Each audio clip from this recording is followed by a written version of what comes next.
So yeah, to be queer and desi in 2022 is definitely a bittersweet thing.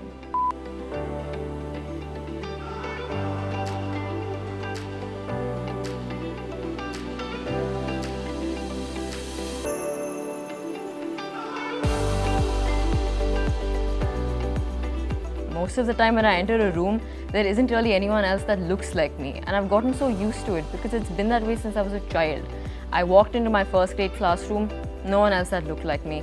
Everyone thought I was a boy because I had really short hair, and it still feels that way sometimes. I think I've always had a little bit of a rebellious streak, you know.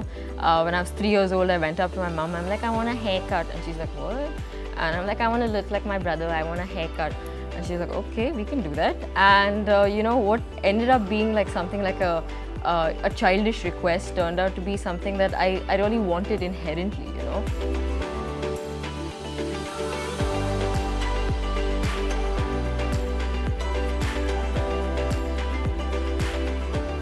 I think self-expression is just a really inherent thing. Like, everyone has like a way that they like to self-express. The thing is, some people's way of self-expression is just a little less palatable to society, so it ends up becoming a big deal. Like, you're expressing yourself like this, you're cutting your hair short like this, you want to wear that to a function. It just becomes a big deal because people aren't used to it. So you end up having to explain it, you end up having to justify it, you end up having to be a lot more aware of it because people make you aware of it. They're like, why are you walking into a room where everyone else is dressed a certain way in a nice salwar kameez, and you want to come in wearing a shirt and a pair of trousers? A lot of people don't understand that, they don't get it, because most people's self-expression just naturally fits with what society would like of them. And when that self-expression and what society wants doesn't really end up fitting, that's when, you know, you have to explain it. You have to say things like, you know, this is who I am, I'm part of this community, I want to be like this, I want to express myself like this is my identity. All of those are just tools to make people understand that in the end it's a really inherent and personal experience, and it would be best if you just respect that for everyone. I tried to act very tough as nails and just like, I don't care about anything.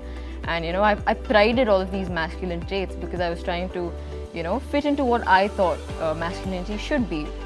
But then, you know, when I started to realize that I really valued my, you know, empathy, and I really valued being a sensitive person and having that sort of, you know, connection with other people, that's when I really started to realize that there is femininity within me too.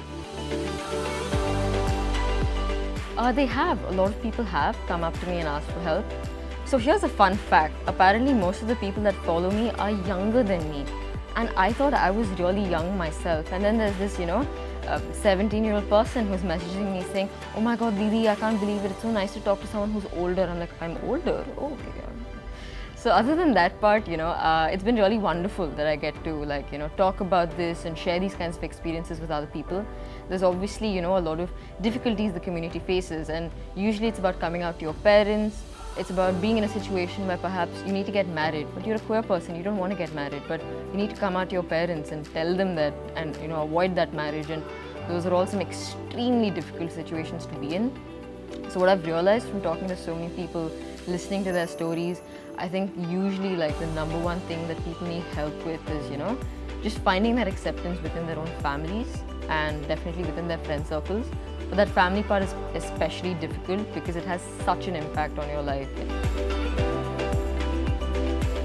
I guess it means you won't go to jail for it, so that's a nice part. And you know, there's a lot of uniquely queer and desi problems that are there in 2022. Primary being, should I just move to America and have my rights and relax? Why am I sitting here in India, you know, just so I can get good golgappa? There's no other reason. So other than the food and, you know, certain other factors, a lot of poor people are very ready to, like, you know, hitchhike and move to a country where they already have all of those rights and nice things. But I do think it's important to be here and create that kind of queer community and queer culture in India.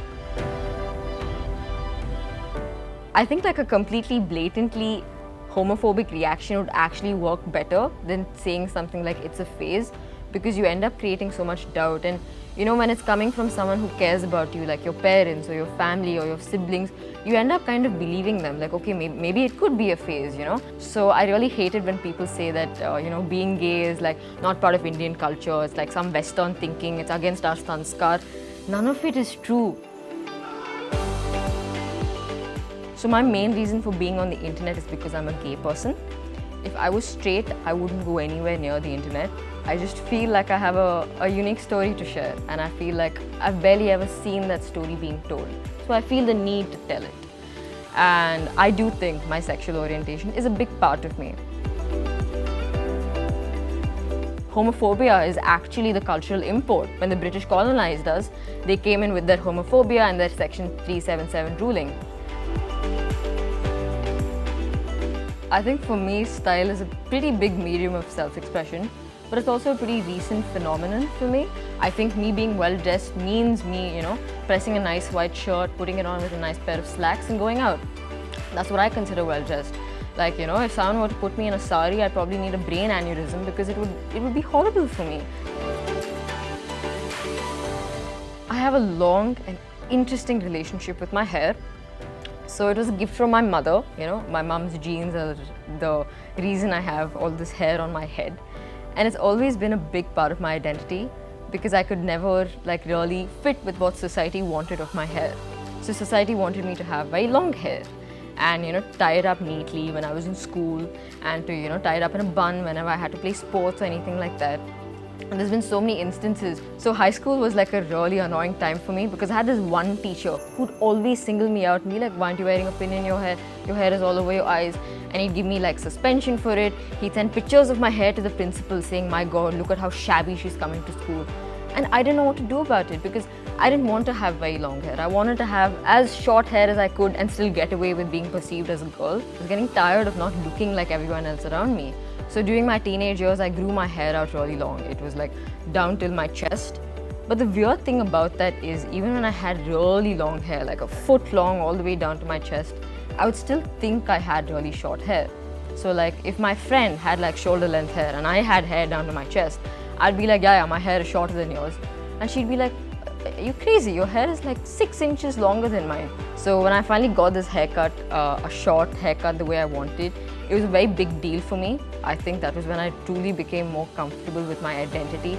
Till then, I was just trying to cover it up with the long hair and occasionally wearing a pink top or something like that.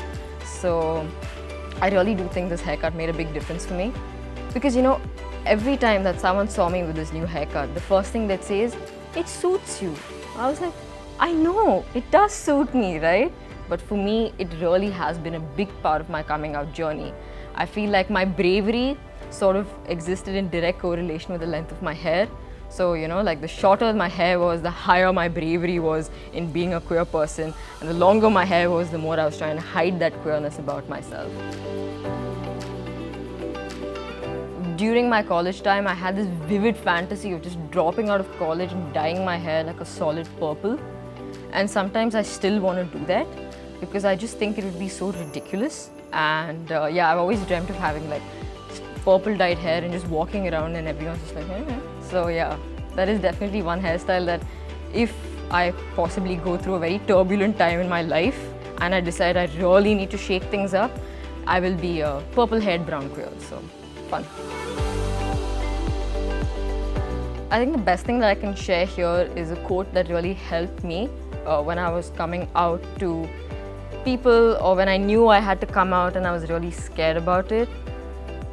It's a little bit of a tongue twister, so bear with me.